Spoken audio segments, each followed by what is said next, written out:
Afternoon from the Hungry Hermitage. Pretty great day. Tuesday, happy Tuesday, everyone. Had the day off.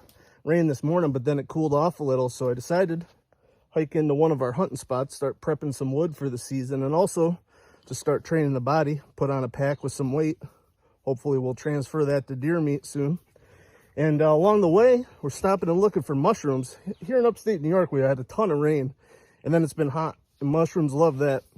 So I keep stumbling upon Chanterelle mushrooms. They're one of the easier ones to identify safely. There's only really one other very similar mushroom. It's called a jack-o'-lantern, but there's a couple easy ways to tell the difference.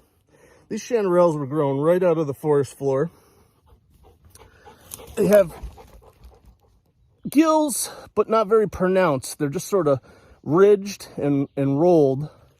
A jack-o'-lantern would have bigger gills and long, flat. And then when we peel a chanterelle, it peels just like mozzarella cheese, and it's full white on the inside all the way through. It's dense. And I'll give it a smell. It has a fruity, almost apricot type smell to it. And then we can be pretty certain these are chanterelle mushrooms. And I'm just going to pick these along the way as we go and hope to make a chanterelle risotto tonight.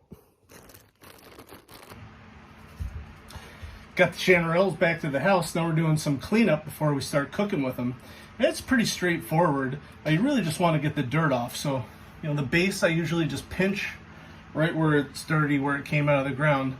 And then I'll just give the gill side a little bit of a brush for the ones that are pretty clean.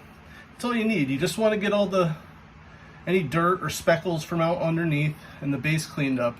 You don't have to rinse the clean ones. They're ready to go. If they look good, they'll be fine for cooking. So we'll set those aside. Now, if you get ones that are a little wetter just because of the rain or the age, and a brush doesn't do it for you, you can give them a quick rinse underwater. So usually what I'll do is I'll give them a brush. Sometimes if I can't get the little specks out, I'll use my fingernail and just scrape a little bit of the gill away. Or if it's real dirty, I'll just give it a quick rinse. This is going into a risotto, so we're gonna have chicken broth and other liquid in there anyway, so a little water ain't gonna hurt it, but I'd prefer not to. And then once we got them clean, we'll work over to the recipe.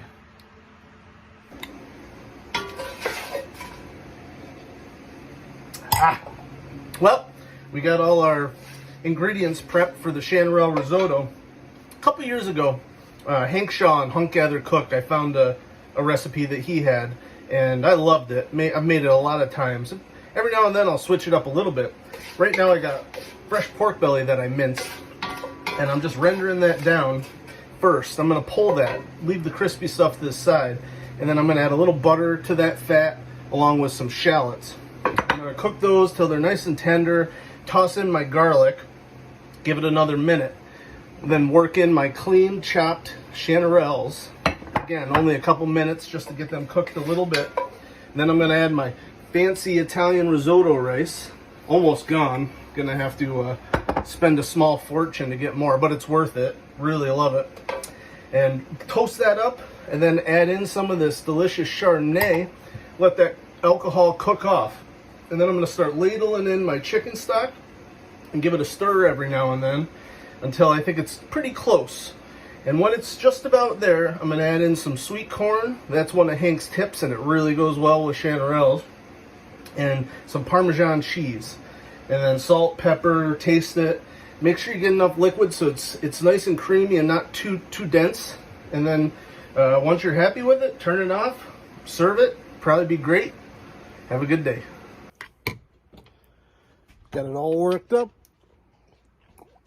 I think it came together pretty nice. The girls are out doing a sunset boating cruise, so it'll be waiting for them when they get back. I sprinkle a little of the bacon and corn on top. Also mix some in. Let's give it a taste test.